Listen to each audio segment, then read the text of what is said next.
Hello বন্ধুরা, আমি জোনাকি। আমার ইউটিউব চ্যানেল জোনাকি লাইফস্টাইলে তোমাদের সকলকে স্বাগত জানাই। তোমরা সবাই কেমন আছো? আমি এবং আমার পরিবারের সকলেই ভালো আছি। এই যে দেখো, এখন সিম ভাজা হচ্ছে। সিমটা কিন্তু তরকারিতে দেওয়া হবে, তাই একটু ভেজে নেওয়া হচ্ছে যাতে সিমের যে হালসেনি গন্ধটা থাকে সেটা যাতে চলে যায়। ভেজে নেবার পরেতে আমরা আজকে যেটা তরকারি হবে সেটা হলো মূলোর ছাই দিয়ে তরকারি। এবার তেল দিয়ে দেওয়া হলো। এরপর কি কি আছে দেখো, এটা বড়িটা ভাজা হচ্ছে। এই তরকারিটাতে বড়িও দেওয়া হবে। এটা তরকারিটা রান্না হবে বড়ি, মূলোর ছাই দিয়ে আর আলু, এই সবগুলোই থাকবে। আর এই সিম, এগুলো দিয়ে এই তরকারিটা রান্না করতে হয়। কারা কারা এই তরকারিটা বাড়িতে আগে করে খেয়েছো বলো, এই সময় এটা পাওয়া যায়। এই দেখো, এগুলো কিন্তু সব একসঙ্গে ভেজে নেওয়া হচ্ছে। একটু তেল দিয়ে এগুলো সব একবারে ভেজে নেওয়া হচ্ছে।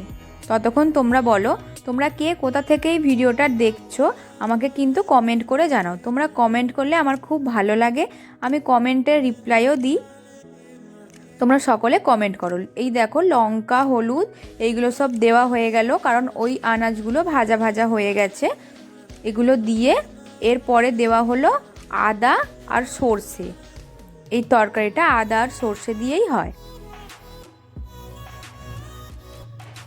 এবার এই যে ঝাল মশলাটা দেওয়া হলো, এটা একটু ভালো করে কষিয়ে নিতে হবে, কারণ যদি না ভালো করে ভাজা হয় তাহলে ওটা কীরকম গন্ধ ছাড়বে। এবারে সিমগুলোও দিয়ে দেওয়া হলো। সিমগুলো দেওয়ার পরে এবার জল দিয়ে দেওয়া হচ্ছে সিদ্ধ হবার জন্য। বড়িগুলোও আছে এতে, সিমের সঙ্গে একবারে বড়িগুলোও দেওয়া হয়েছে। এরপর দেওয়া হবে নুন। নুনটা দেওয়ার পরে এটা ঢাকা দিয়ে রাখতে হবে সেদ্ধ হবার জন্য।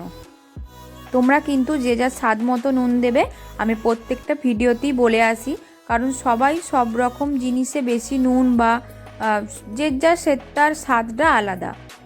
কেউ কারো বাড়িতে একটু চড়া নুন দিয়ে তরকারি খায়, আবার কারো বাড়িতে একদমই নুন কম থাকে।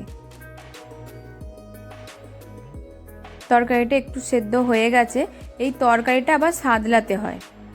আমি সেটা জানতাম না। আমি এই ভিডিওটা করছিলাম যখন, তখন আমি ওখানেই ছিলাম, আমি দেখছিলাম। তখন জানলাম যে এই তরকারিটা আবার সাদলাতে হয়। সাদলাতে হয় মানে তরকারিটাতে ফোড়ন দিয়ে তেল দিয়ে তারপর আবার তরকারিটা তাতে দেওয়া হবে। এই দেখো, কড়াটাকে মা তরকারিটা নাবিয়ে নিয়েছে। এরপর তেল দিয়ে দিচ্ছে। এবার ফোড়ন বলতে এতে কিন্তু 5 ফোড়ন দেওয়া হয়েছে। অল্প করে 5 ফোড়ন দেবে, বেশি যেন দেবে না।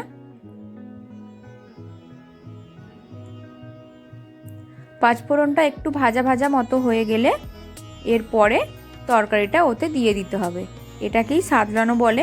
আমি এটাই ছোট থেকে শুনে এসেছি।